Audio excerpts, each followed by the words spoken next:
no matter what you do, you could be super rich, but if you don't have health, then honestly, you don't have anything.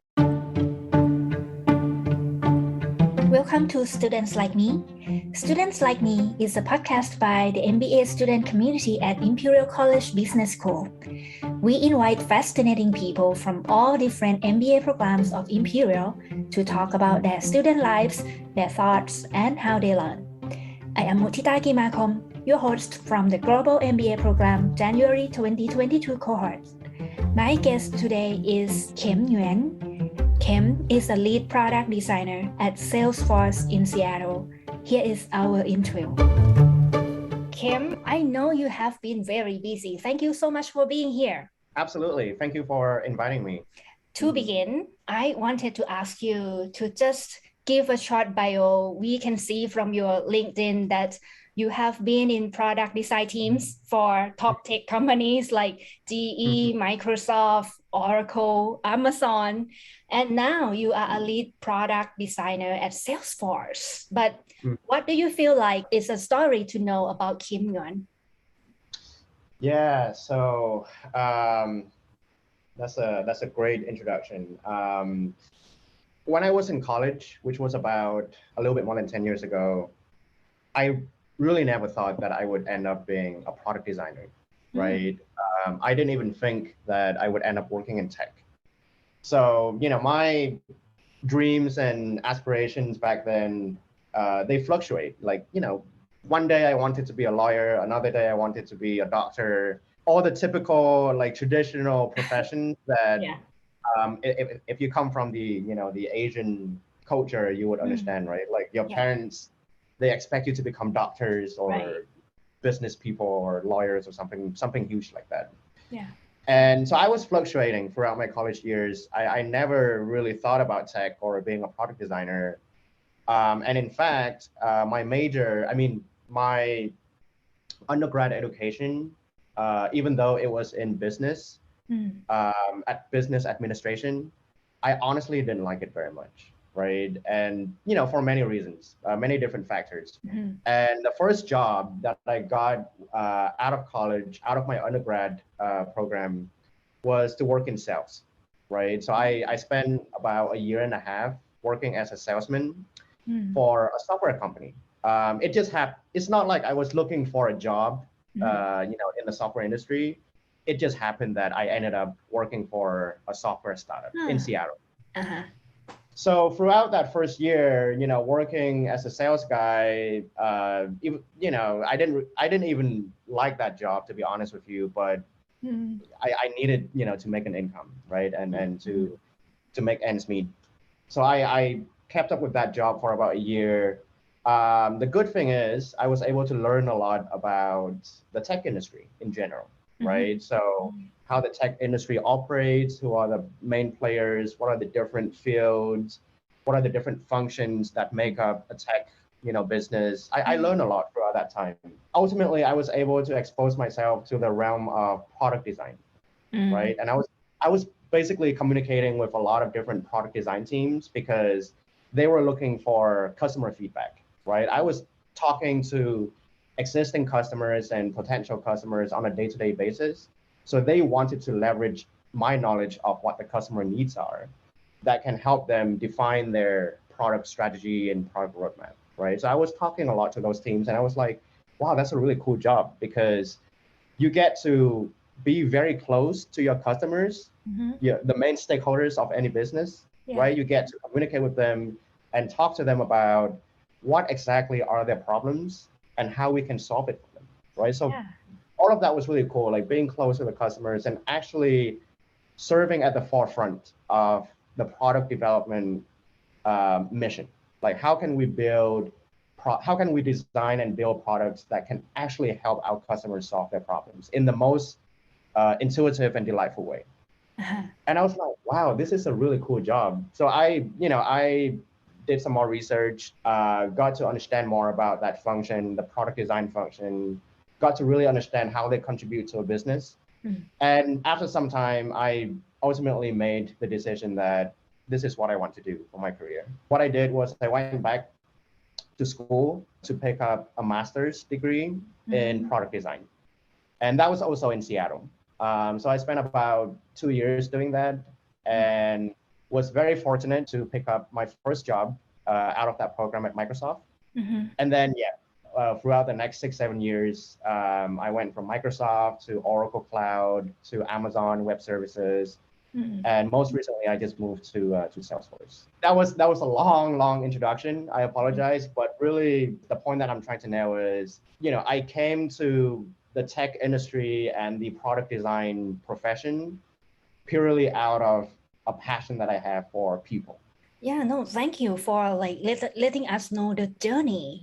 Is most of people might jump in saying that, okay, I'm doing this and that, but we don't know about the journey. And from listening to your journey, it's fascinating that you start to do something, just start to do something. And in the journey, you will find your passion, you will find what resonates with you. And then you can try to specialize on that later, right? That's very beautiful. Can I jump back a little bit to the story about you, not only about your career, but also about you as a person, where you're from and where do you live right now? Absolutely. Yeah. So currently I'm living in Seattle, in the US. Seattle is located right at the top left corner of the country. So Seattle is part of the Washington state, and the Washington state is right at the border with Canada. So like just Pacific Northwest, that's where I am right now. Yeah. I've been here for about 12 years now. Like I described earlier, I came here for college and then just ended up, getting a job here and working and living here. Before Seattle, before the US, I spent my life journey going between multiple different places. So I was actually born in Moscow, in Russia. But I didn't spend too much time there. I got some pictures of me, playing in the snow. But by the time I was 4 or 5, we moved back to Vietnam, which is where we're from. We're Vietnamese. So we moved back to Vietnam when I was 4. Then I pretty much grew up throughout my childhood and teenage years in Vietnam. And when I was 16, on my own, I moved to the UK, to on London. Your own? Wow. On my own for my high school education. Some people in the cohort might be familiar with the IB program, the International Baccalaureate program, but it's basically a high school education program, right? And then my initial plan was to actually stay in the UK for my college, for university, right? But somehow I had, like, by the time I graduated from my high school, I had this urge to come to the US. I don't know why. It must have been one of those, like, youngsters, American dream or whatever. Yeah. After spending nights watching Hollywood movies. But so you described me very perfectly earlier, which was like, if I set my mind on something, I'm very action driven. Like, I'll just do it, right? If I know that this is what I want to do. So back then, that was exactly what happened. Somehow I had this feeling that I wanted to go to the US for my university. So I just did it. I just started applying for a bunch of colleges and got the opportunity to come to Seattle to study at the University of Washington. At a high level, that's kind of like my life journey thus far. Yeah, very nice. So education brought me to the US. And since then, since then I've never left. Okay. So let's talk about MBA student life. Can you tell us about your motivation to take on the MBA program? What motivated you? That is actually a conversation that, I could have for hours, over a class of because so how I said earlier that when I was doing my business education in college, in undergrad, I didn't really like it. And honestly, like up until about a year ago, I still didn't like it, right? Oh, really? I still didn't like business administration in general. I was like, I just want to be the creative and, work as a designer for the rest of my life, right? So that was kind of like my thinking up until about a year ago. And then because of the pandemic, I was bored at home. So I was looking for stuff to watch on TV. and I stumbled across the Shark Tank show. So I'm pretty sure like all of us here are familiar with Shark Tank. So I'm not going to go too deep into it, but the one that I was watching was the Vietnamese version.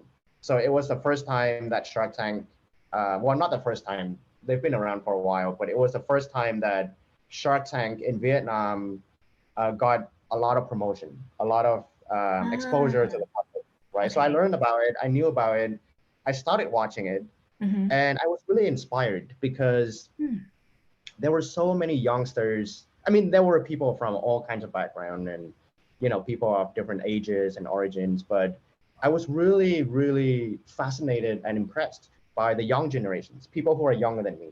And, there were people who either were also like me, they were going overseas to study, to go to college. But there were also people in Vietnam and, they just got this huge hunger to make an impact to the Vietnamese, society, right?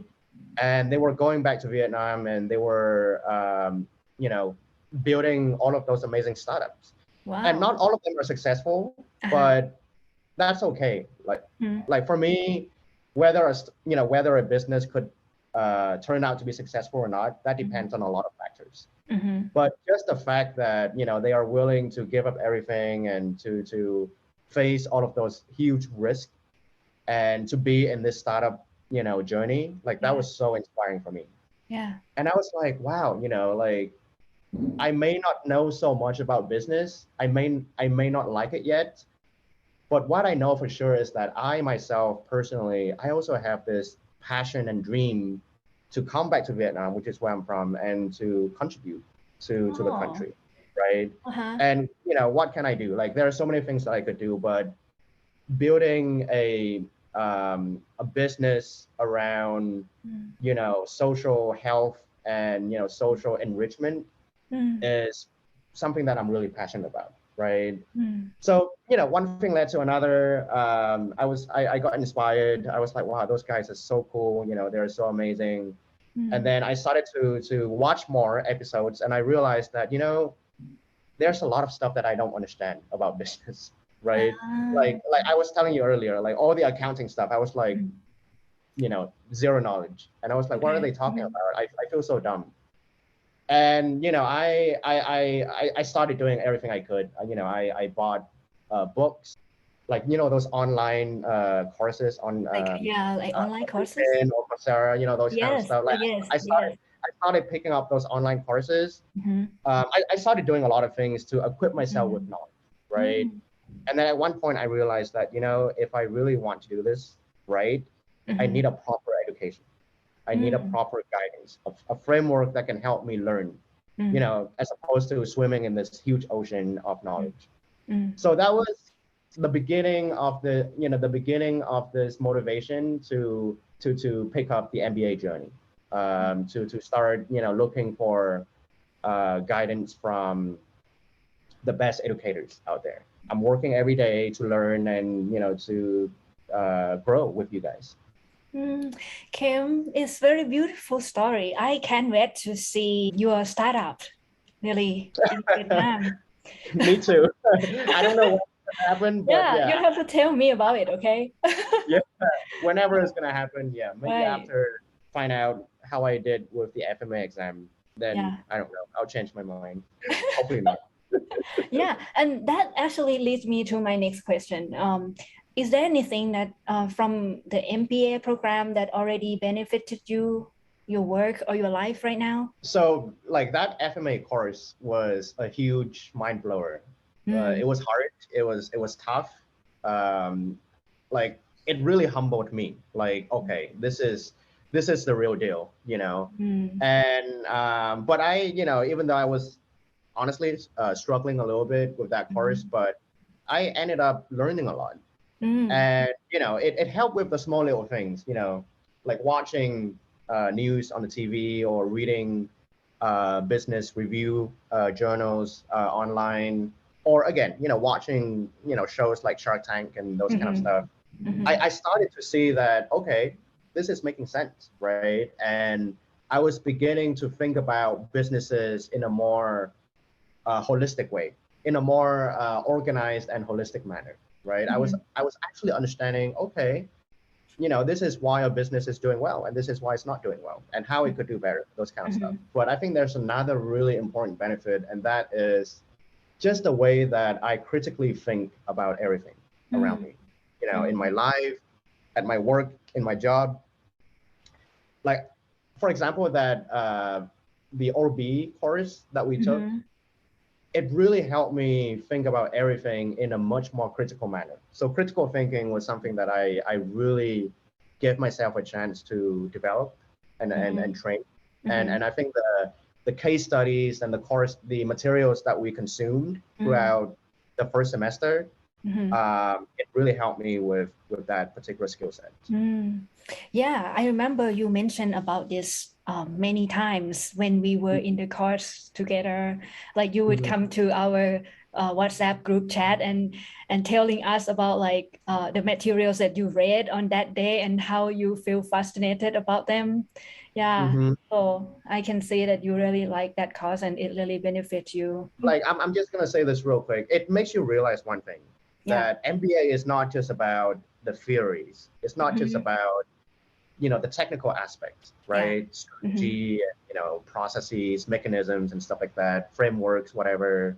But at the end of the day, it's about the people, product and marketing and sales and finance teams coming together to do what? To help drive the business strategy, which ultimately benefits the stakeholders and the customers, right? So it goes back to what one of my passions, one of the things that pull me into product design, which is the people aspect. I didn't have a good opportunity to enjoy business when I was in my undergrad program, but this MBA program is actually helping me appreciate, the people aspect of business even more. That's nice. And is there anything that you are still seeking or hoping to find from your MBA program? Definitely. And I think it's the opportunity to network with people. The past couple of months have been super busy for me. So this is one thing which I feel I didn't have time and, energy for. And I think going forward, things are going to start to become a little bit more comfortable for me. And I really want to use that opportunity to connect with more people within the cohort.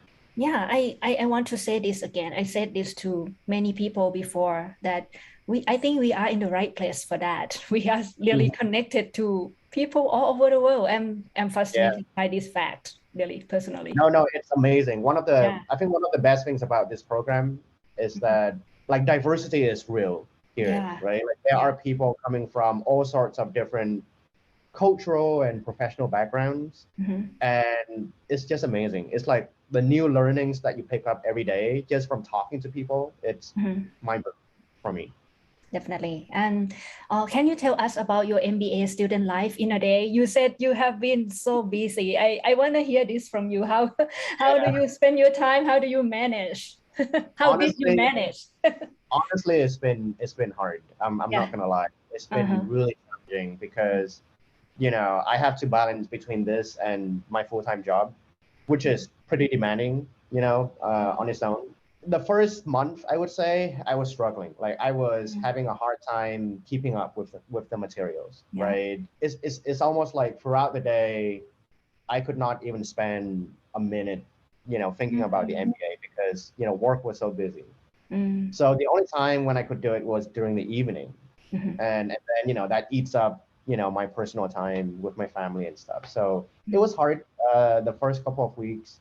But I think having a support mechanism within the team that I was in was very important. And, I'm very grateful for my team because we were able to establish that right from the beginning.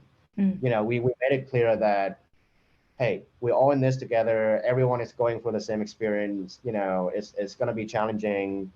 Let's help each other out and let's divide and conquer, right? Let's not try to tackle this alone, but let's go through this experience together as a mutual group.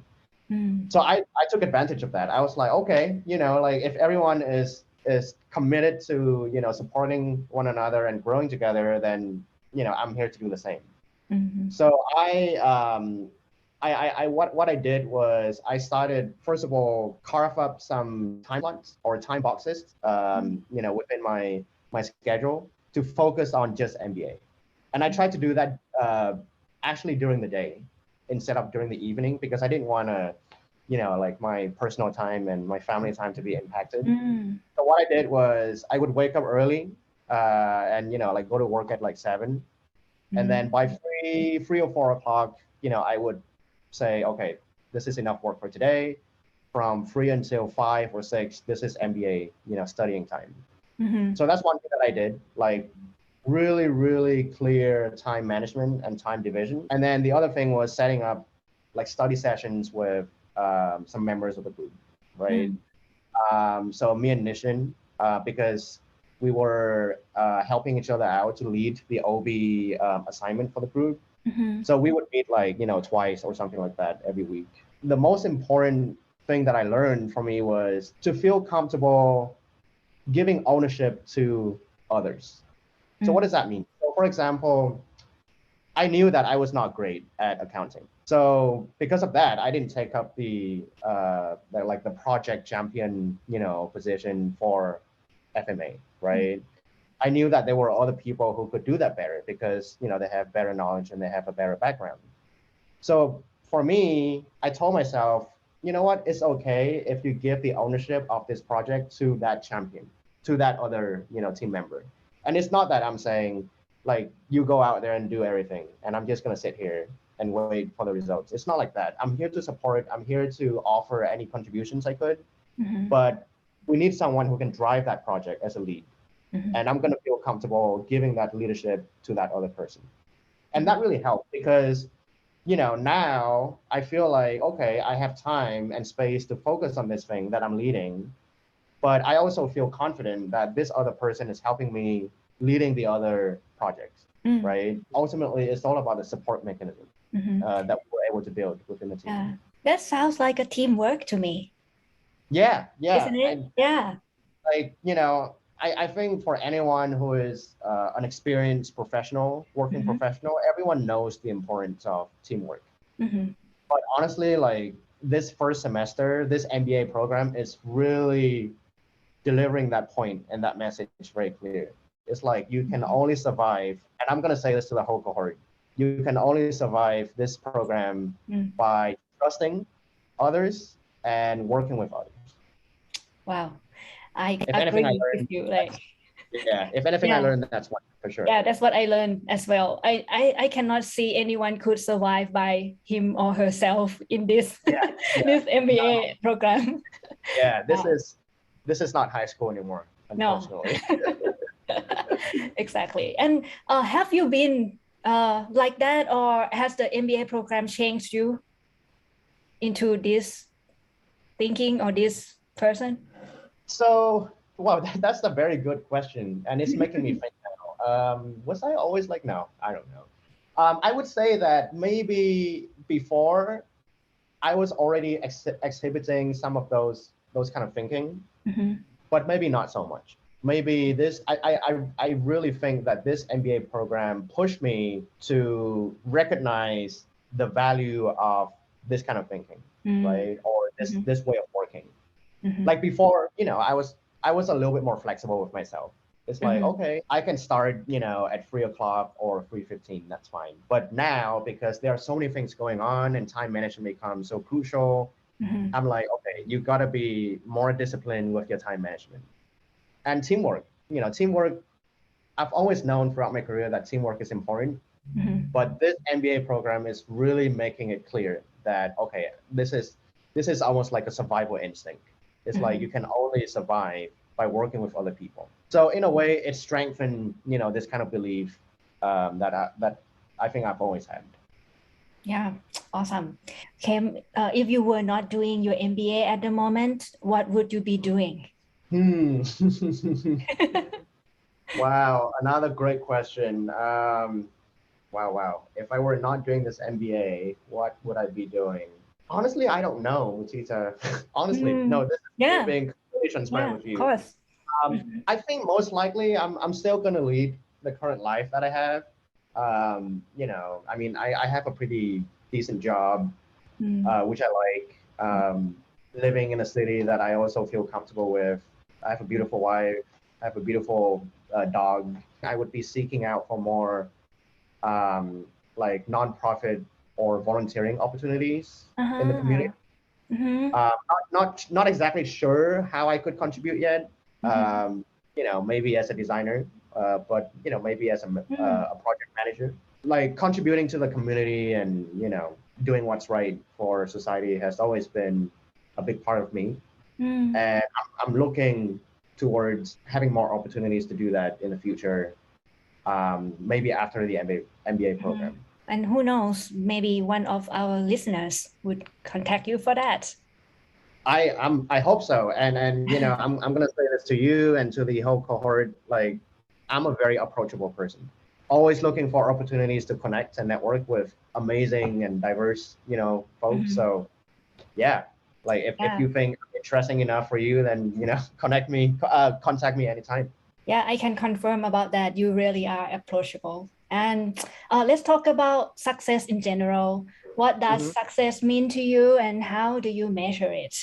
For me personally, success has to go hand in hand with happiness, right?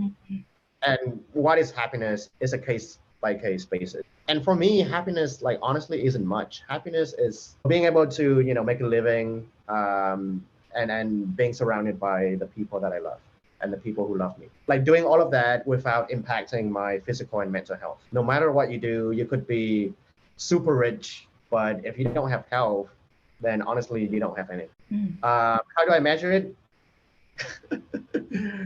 This is a hard part of the question, because happiness is so relative, right? Like how do you measure happiness? And this is going to be another podcast for sure. But I just stop everything that I'm doing, close my laptop and just sit down, get a glass of wine, and just reflect on where I am right now and whether everything that I'm doing is making me feel happier. Yeah. I can relate to that. I love doing that too. Kind of just sit down, daydream. Yeah, that's right. Yeah. But thinking about what I have done and then feeling good about them. There's nothing wrong with daydreaming once in a while. Yeah. It actually helps you, maintain your sanity. So I recommend it. Yeah, me too. I need it. And do you have a role model? Ooh, I have a lot of role models. I don't have like a single role model who, encompass everything that I admire or everything that I value in life. I feel like, for example, I would have like 10 people that I look up to, and each one of them would encompass or, would exhibit a certain value that is important to me. If I have to choose one person, I think it's going to be my father. And the reason for that is, he holds a lot of the values that are important to me, and I picked up a lot from him. Like the idea that family is important, and happiness goes hand in hand with success. You don't need a lot of materialistic things. You don't need a lot of money. If you don't have health, that kind of stuff. So my dad himself is a business entrepreneur, and relatively speaking, he's quite successful. In his own terms. But throughout his great career, he never forgets what's really important to him. And for him, that's family and happiness and health, right? So I really respect that. It sounds easy, but I feel like a lot of people struggles to do that, right? Like it's not as easy as you think, because it's very easy for you to get sucked into the many opportunities out there, and the pace of life, and the pressure of life and that kind of stuff. So to be able to slow down and be willing to give away what might seem really attractive and focus on yourself and your family, your loved ones, I think that's really respectful. So I look up to my father for that reason. Wow, I'm sure he's so proud of you too. I hope so. Is there anything I didn't ask you and you would like to tell us?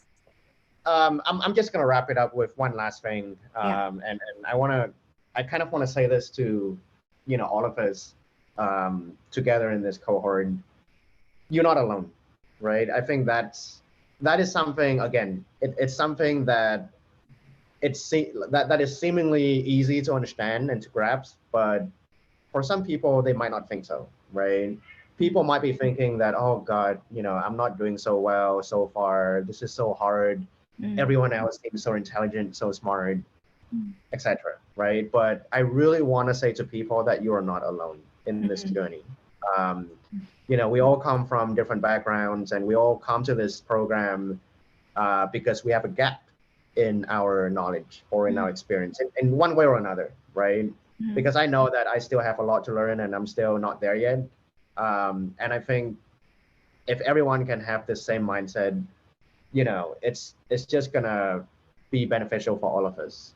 I'm really hoping that we have the chance to connect and to learn more about each other and to help each other grow in any way. Well said. So how people can find you on our WIM Slack group or on LinkedIn? What's your name on the platform? Yeah, so my first name is Khiem. It's spelled Khiem, and my last name is Nguyen, Nguyen. I'm always available. I'm always accessible. So whichever platform you prefer, feel free to contact me and connect with me anytime. Yeah, you are approachable. That confirm that. Yeah, Khiem, thank you very much for sharing your story and perspectives with us. We really appreciate you taking time out of your busy schedule to talk with us today. Wish you all the best for your success and your degree. We're really looking forward to seeing your achievements. Thank you. Thank you so much. Thank you again to Khiem for joining us, and more stories from Students Like Me will be coming in the next episode.